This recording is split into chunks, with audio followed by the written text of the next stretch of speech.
My name is Guy. Sunday should be warm and sunny, just a scattering of drive-bys. And I live in paradise. Ryan, what resonated with you about Guy and Free Guy and the message of the movie?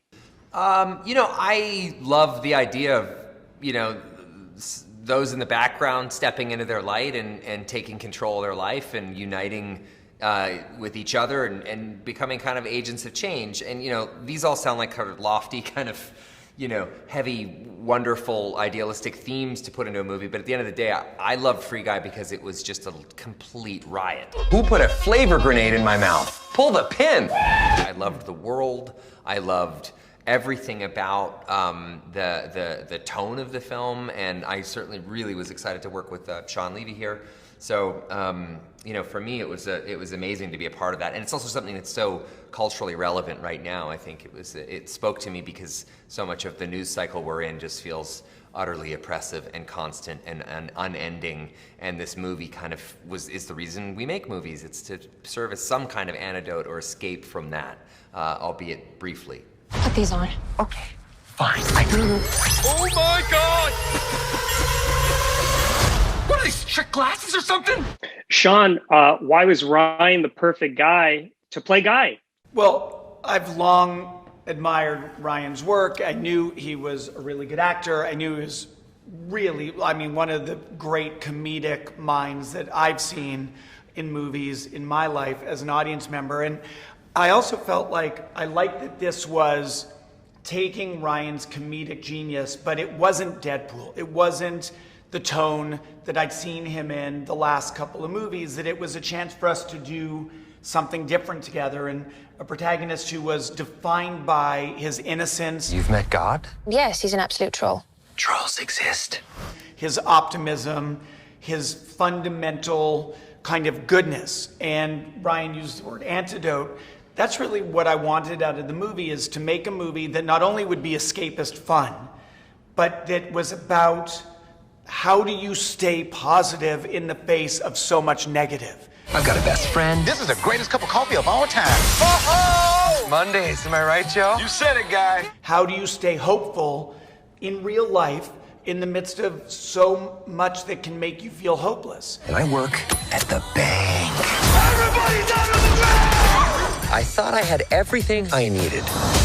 But then I met her. That's the central DNA and theme of the movie. And it felt like something worth putting into the world 2 years ago, but now that it's finally finding its way to audiences, it feels even more topical and resonant now. He's turning heads by being the good guy. I love you, Ulster Guy! Can you both take me through? Alex Trebek has a touching cameo in the movie.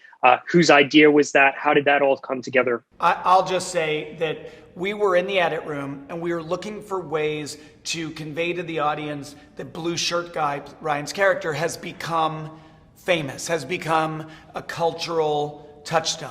And you are something, that you have arrived if you are an answer on Jeopardy. Yeah. And so from there, I think it was Ryan and his partner George Dewey at his marketing company who came up with the idea of an Alex Trebek cameo, right? Yeah, and we just called him. We just, first got his producers, obviously, and then spoke to him, and he was just so, everything that you would hope and expect out of Alex Trebek. his congenial, sweet, kind, stalwart, hardworking, and just, gave us this incredible gift, and then he was just like that. He was gone. So you realize how sort of special it is now.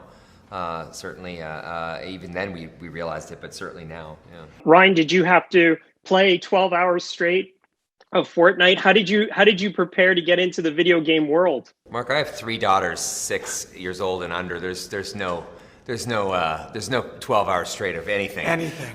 There certainly isn't even 4 hours straight of sleep. So, no, I did enough homework to kind of, understand the culture and the world of gamers. And Shawn and I both really wanted to both, honor and also shine a real kind of spotlight on how it is an imperfect world as well. There is no easy way to say this. This world, it's a video game. You're not real. Please stop my...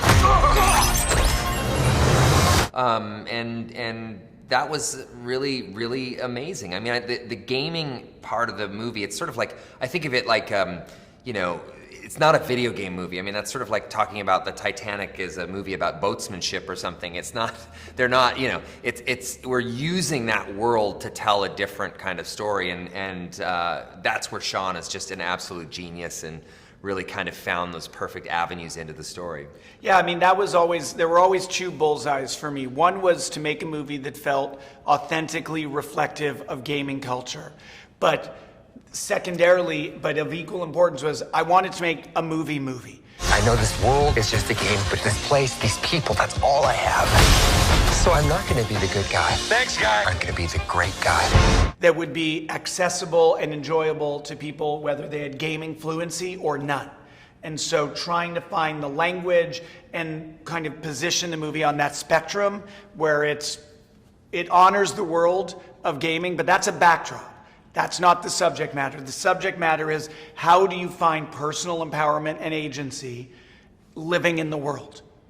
Real world, not just video game world. That's the central theme. I can't die! I'm never gonna die! Where did the dude come from? I worked on him myself. He's perfect. Drop in, dude, now. Who are you? Catchphrase. This guy, first meeting, we were talking about the script, we were talking about these themes I'm talking about to you, and I remember Ryan say, oh, also, I think that somewhere I should fight myself, but it should be my upgraded 2.0 version of myself. And my character's name is Guy, so his name should be Dude. And so it was our first meeting. It was not in any script. It was in Ryan's head. I was like, how the hell are we going to do that? Yeah. And have it look real? And who's going to be bigger, more handsome, more muscular than him? So we found a bodybuilder in Venice Beach, California, literally found him at the gym. I'm acting as if he was pumping iron when we recruited him. And then Ryan went into a motion capture machine called the Egg and did the performance, and we stitched it onto Aaron, our bodybuilder's body. And the real genesis of it too is that the reasoning behind needing that is that we needed someone for my character, to flesh and blood, to actually physically fight or go up against in the movie. And my main enemy, or my arch enemy in the film, is Taika Waititi's character, who is not in the game, he's in the real world. So he and I would never actually physically square off. So it really gave us that like all or nothing kind of all hope is lost moment when Guy fights Dude in the film. And it was such a weird, fun thing to get to make. I think that's a good summary of the experience overall. It's a weird, fun movie. Yeah. Emphasis on the fun. Yeah. He punches so hard, but yet his hands are so soft. Boom. It is total fun. Before I let you both go, Ryan, you introduced Deadpool into the MCU with a commercial for Free Guy. Did that make you excited to finally get to play that character as part of the broader MCU later on down the line? Yeah, I mean that came about, you know, through Disney. We were trying to find different ways, and you know, Free Guy is a wholly original idea. It's not IP. It's not from a comic book. It's not. So it's increasingly harder and harder to make movies like this in the modern age. So I wanted to hijack some IP to sort of sell Free Guy. And my initial pitch with Disney was a short film that we were going to attach to Free Guy, where Deadpool's interrogating the hunter who shot Bambi's mom. But Disney said no. So and then Ryan called me and goes, I have a new idea.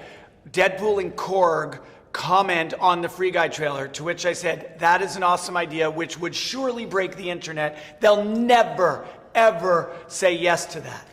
Korg, who was not my first choice, but apparently everyone else was too busy over on Disney+.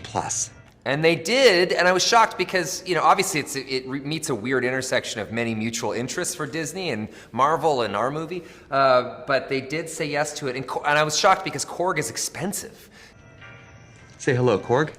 Hello, I'm made of rocks. Thank you for having me, Paul. Sorry you're dead. Jesus Christ. You know, putting Korg on camera, it's a very expensive proposition, but I was like, let's spend some of that sweet Prince of Persia money, and you know, whatever it costs, we're just gonna go for it. So, we did. Okay.